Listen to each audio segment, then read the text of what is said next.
Hey everybody, Ed here with the Digital Digest, and today I wanted to share a quick comparison between the Sony Alpha A7 Mark II on the left and the Sony A7R on the right. These are both full-frame mirrorless interchangeable lens cameras from Sony based around the E-mount, and in terms of pricing, of course, the brand new Mark II is $1,700 body alone, $2,000 for the kit. The just about 1 year old or year old already A7R, which has a 36 megapixel full frame sensor as opposed to the 24 that you'll find in the Mark I or Mark II A7, still hovering around 2,000, but there are some key enhancements, and that's what this comparison is all about today. And some of you will obviously look at these two models and wonder which you should go with, and it really comes down to what you actually need, what sort of photography you're going to be engaged in, and also how relevant video is to your experience. So I'll start off with the Mark II. That is the newer camera, the one that I think most people are going, well, I think it's on just about everyone's radar because it is the first full-frame mirrorless interchangeable lens camera to incorporate 5-axis image stabilization, which means now that when you use non-native FE full-frame E-mount lenses, or even Sony E-mount lenses in general, you do or will have access to some form, maybe at the very least 3-axis image stabilization, and that's on any lens. So Canon, Nikon, any manufacturer of choice, of course with a supported adapter in order to work with the E-mount to begin with.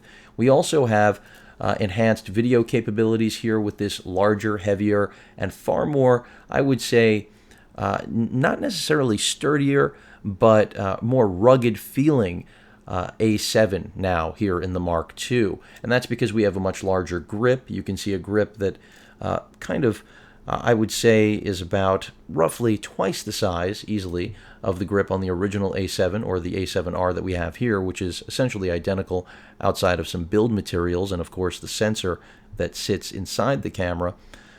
Also, 5 ounces more of weight because the entire body is now magnesium alloy. The mount is made out of stainless. So Sony decided they needed to make even the entry-level full-frame A7 revision a pro-style camera, and I think they've pulled that off. It is still weather-sealed. It does still have Wi-Fi and NFC.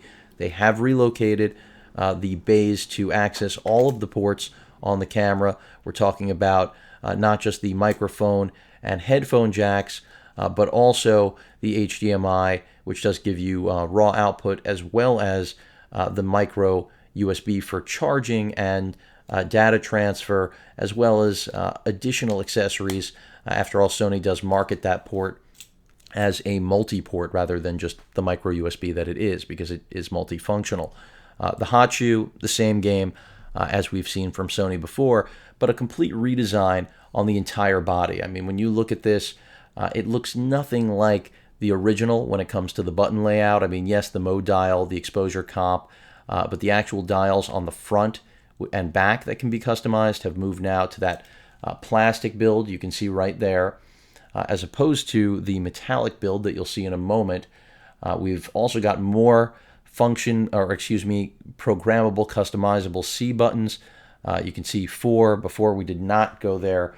Only 3 buttons on the previous generation. Also, the actual compartment right here for the memory card slot has been reduced in size.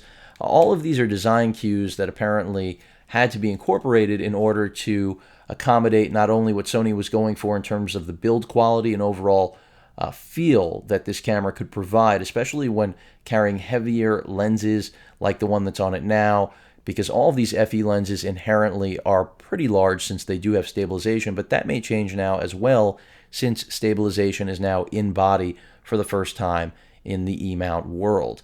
Even the battery compartment has changed, believe it or not. This battery door, for the first time in NEX or now Alpha history, mirrorless Sony history, has actually changed. The switch mechanism, which I'll show you in a moment here as well. Also, this entire bottom plate is just huge, which speaks to the fact, again, that Sony acknowledged that heavier glass means they need a far sturdier overall body, and that's what they provided. And I'll show this in a side-by-side. The 24 megapixel sensor in here, pretty much the same as the A7, a little bit of retooling. You do have the benefit of software improvements. Faster startup time on this camera, but it's marginal. Don't get too excited. I'll show you that in a moment, a little bit later. Video, you do get xavc-s, which sounds like a big upgrade, but I can tell you right now, in what I've seen so far, I have not been too impressed with the results. So that's not a great gain, even though on paper it's an advantage. I can't right now tell you that this is a better video machine, unfortunately, and it absolutely should be, considering the 5-axis stabilization, which Sony doesn't admittedly say operates for video on all fronts, but at least on the roll axis feature, it's supposed to handle things, and I'm not really seeing a benefit. Of course, that could be user error. I will continue to test it. This is an initial comparison of my experience with the A7 Mark II and what I've already used or experienced with the A7 and the A7R. But going back to the Mark II, you have a display that is higher resolution here on the back of the camera. They've also made a thinner display. The actual display itself has a thinner profile. I mean, everything on this camera, this is, I would say, arguably the biggest redesign that I've seen from Sony on an NEX or now Alpha camera in years. The shutter noise also slightly different. I'll give you an example of the shutter noise right now. Let me go ahead and actually pull off the lens cap. I'll take a picture right here of the R itself. A little too close to focus. Backing it up. Backing it up. There we go.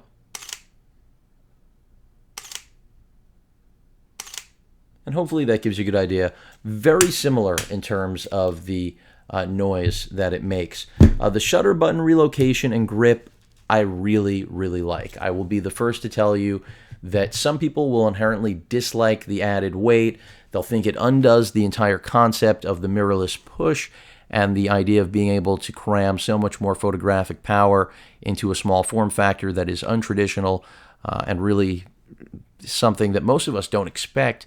And that's what's so nice about Sony cameras. But I have to say, for only 5 ounces more to get this much more comfort when using this with larger lenses, being able to one-hand this in a way that you could not the entire previous generation, and then far more naturally being able to hit that shutter button, I don't think anyone can really complain about that.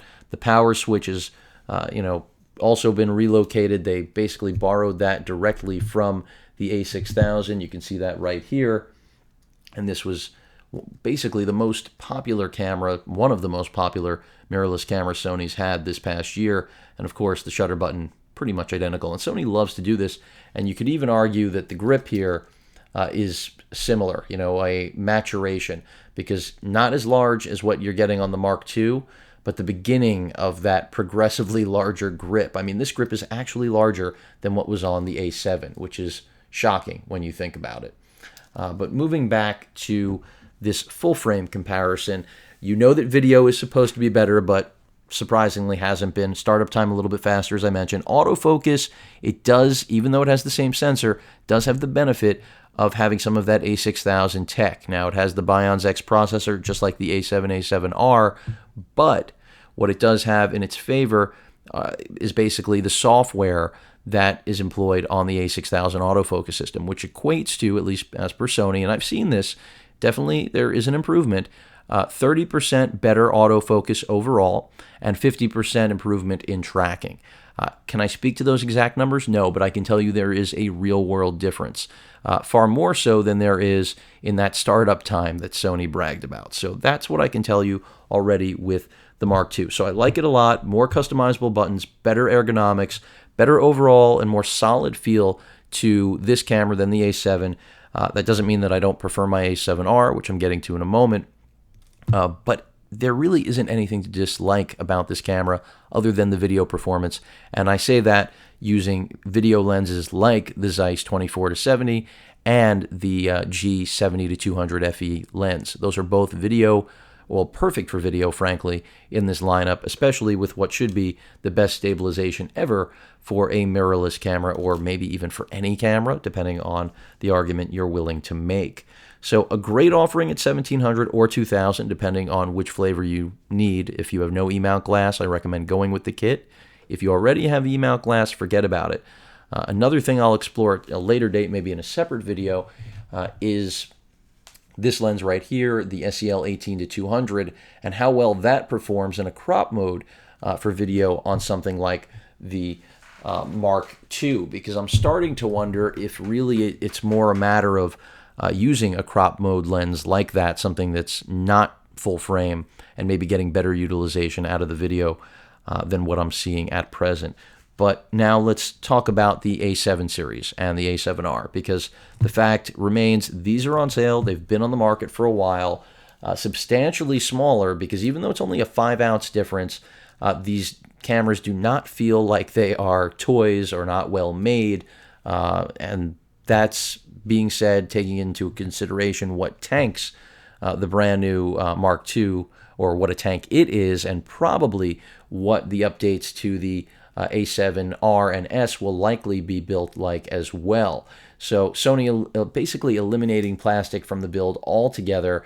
But here still we have a really nice camera, much more of a rangefinder at heart. I say that only because it's smaller, a little bit tighter, especially the shutter button where it is. Now, some people hated this configuration, absolutely despised it. I really didn't have big complaints, and in fact, one-handing this camera really was not an issue. It's only when lenses get progressively larger on this, which of course full frame will, especially the Zeiss that's right here, which pretty much has been living on my 7R, or 7, again, basically the same for the reference point of this comparison. That's where the extra grip is a definite benefit. The front customizable dial I far prefer on this camera. Clicky, solid, metal. You have the same one on the back right here.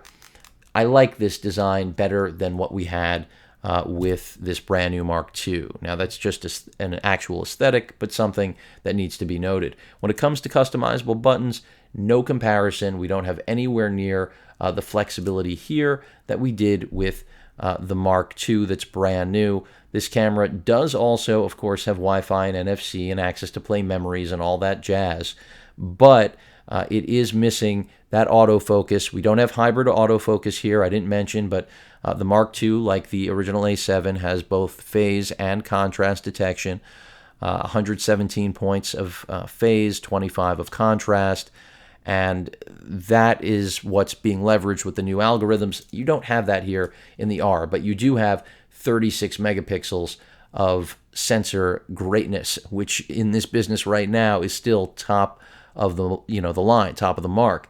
Yes, greater sensors are on the horizon.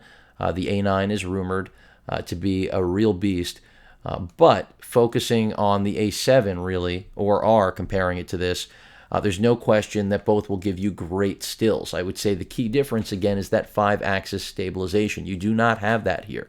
Here, you're relying on stabilization in lenses. If your lens doesn't have stabilization, you don't have it on your camera. Forget about third-party, forget about Canon, Nikon, Legacy, anything like that. So that's something that's key. Also, no xavc-s video. You're dealing with traditional AVC video, which means 28 megabits per second as opposed to 50 in the Mark II. But I already told you the Mark II hasn't blown me away with video.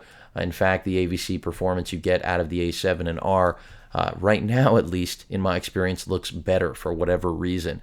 And again, I'm going to put that at my own user error rather than the equipment itself, because I really haven't spent enough time to tell you definitively that the Mark II is a failure in that regard. But I actually do prefer, believe it or not, the overall aesthetic of the original A7 line, even though I love the build quality of the Mark II, and I think it answers all of the users out there who were trying to cross over from Canon and Nikon to a mirrorless full-frame Sony offering that would be pro-feel, pro-style, and actually deliver now even stabilization to any lens they own. Sony's accomplished that, but I am in the camp of still maintaining or preferring to keep this body as small as possible. Now, there is a trade-off that's possible that's going to be very beneficial with this, besides just the comfort, the ergonomics, and the stabilization, which is that because the stabilization is in body now, the lenses may possibly get smaller, so that may be part of the weight offset. Try to make things more balanced, so they will both look and perform better than what Sony's been experiencing in the past, because this whole E-mount experience, if you've been a part of it like myself, it has been an experiment from day one, and Sony has reacted and grown with the market, and they've done a pretty good job, in my opinion. The A7, the original Alpha line of full-frame mirrorless cameras, I think was experimental in nature, and now the Mark II represents that maturation. But many will believe this is the experiment, really, since it's such a sharp design change from the past and really targeting pros and trying to get, I think, more of a crossover market that they only started to scratch the surface of with the original A7 lineup, especially manufacturing all three cameras. I think they'll continue to manufacture the A7R and S. Not that the S is even old yet, it's not, but clearly just to keep price points competitive, because I think there actually is room for even more in their body lineup. I would love to see 4K. I'm hoping the A9, even though it's rumored not to have 4K, will. But you know, the R, the original A7, a little less resolution on the display. The display is a little bit thicker. I mentioned that before. You can physically see it, but the entire overall performance and how much it can rotate, articulate is the same. The EVF, basically the same. The battery door, I mentioned that. I wanted to show that to all of you. This is that old lock system that I mentioned before that you no longer have. Startup time on the R is really not a great reference point. It's been started up recently. That's why it was fairly quick. That was part of the firmware update. But generally, that isn't going to be very fast. If I put these side by side, which I will, and I'll flip up the displays to do this, just so that you can see this right now. Menu systems, by the way, pretty much the same. There's no real big change there either. But you can instantly feel, I mean, they feel like they were almost made by different manufacturers. It's my best way of putting it. But I'm going to go ahead and right now switch on both cameras simultaneously. Well, tried to do it simultaneously. Let's try that again. That almost gave a little bit of an edge to the... hold on, let me move something here. Almost gave a bit of an edge to the original A7 lineup, the contrast detection only based R. Let's try this one more time. See if I can actually get it in sync. I'm trying to watch this and do this at the same time. Not serving, or isn't as easy as one would think. Okay, so there we saw that the Mark II did start up quicker than the R. Keep in mind, as I mentioned before, the R has been turned on in the last hour.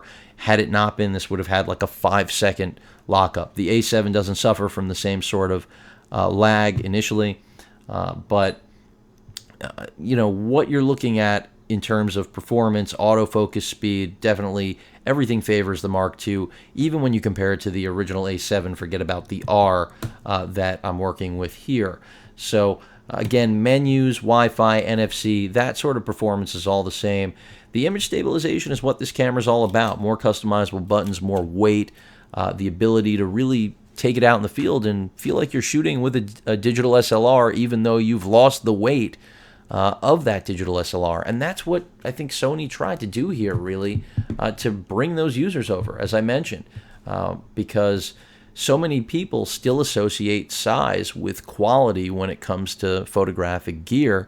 And not to say that the Alpha line had to gain weight in order to become more attractive, but it did have to gain some weight in order to actually take on heavier gears. And a good example is the 70-200G lens, which I'm not going to break out right now, but just when you look at the base plates of these two cameras, you instantly see what I'm talking about. Look at the size difference. And that's clearly, I think, a reaction more to understanding the business and what customers want, more than determining that what they had done initially was wrong. But maybe it was. Maybe they realized that this wasn't a sturdy enough system, the original Alpha system, to handle heavier glass. And that's why they did make this informed switch, now that they've got especially larger, heavier full-frame lenses all in that roadmap ready to go. It makes a lot more sense that this is the beginning of the new Alpha line in a bigger,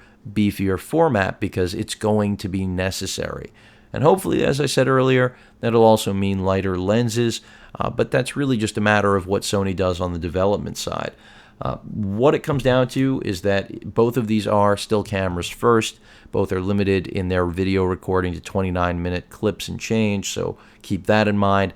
Battery life about the same. 350 on a charge, 340. They use the same batteries. They do not use the same vertical grips. Keep that in mind. If you already own a vertical grip for the Alpha first gen line, it will not work with the brand new Mark II. You'll need to pick up a new one, which is a pain. But that's a result of Sony redesigning this camera. I won't say from the ground up, but in many ways it has been, because it's not just the design, it's also the structural integrity, the actual materials employed.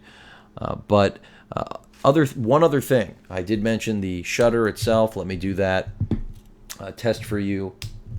This is the R, which is the machine gun of the lineup.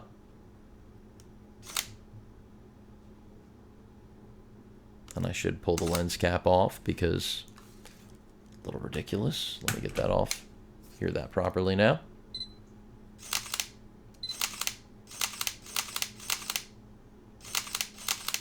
And by the way, just a side note, I really don't care about the shutter sound. I care about the performance of the camera, but there are those of you that predicate your entire choice on this. So here we go.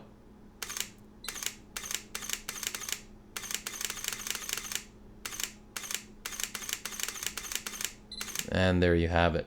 So again, if autofocus is more important to you, the A7 Mark II should be your choice over the original A7 or A7R. However, if cost effectiveness, still the extra megapixels of the R, bumping up to the 36 megapixels, those are the type of things that easily, I would say, could draw a user still to falling back on one of these cameras, especially considering even though the price point is the same as the original A7, the prices have softened, I wouldn't say tremendously, but enough to make the A7, A7R still compelling. The S still pricey because of its 4K external capture capability, low light gem that it is. So it's really a matter of budget and what you're after. There's no question the 5-axis stabilization used here and the overall build and all the ergonomic changes make it a better camera in day-to-day use. Whether or not it's going to be your personal preference, you've got to see them in person. Hopefully I've done a good job showing you that today here in this not so quick side-by-side. And again, just to look at those buttons on top and just how different that layout is, you can clearly see, just it's a complete deviation. And that's because they did completely redesign this. Even though the center block is still the same on the camera, got a little bit thicker, everything else was redesigned. Microphone orientation, even the actual size of the EVF. I mean, look how much larger it is on the build on the left as opposed to the right. And if I took off the lenses, it would, just even serve more so to show exactly what I'm speaking about here, which I'm going to do right now. And you'll just see even more so. Hopefully the Zeiss doesn't try to roll away.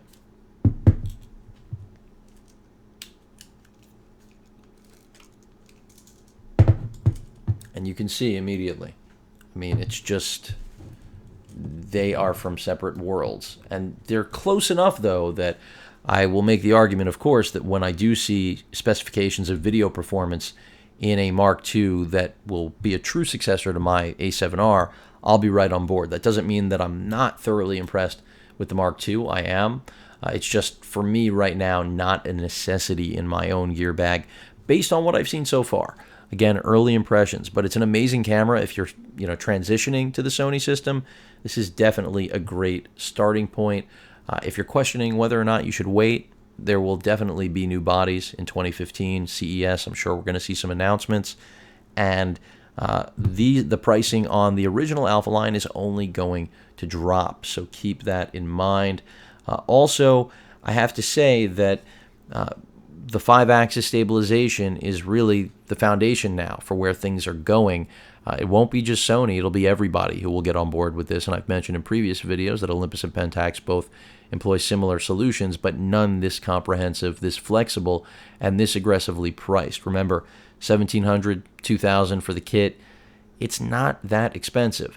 But the video it produces right now, as I've said over and over again, leaves a lot to be desired, and that's not using the kit lens. That's using at least Zeiss glass, top of the line in the Sony world, native for this camera. So when things look better on the R on the video side than on the A7 Mark II, which does have xavc-s, that's not a great thing. I think I've pretty much covered everything you need to know.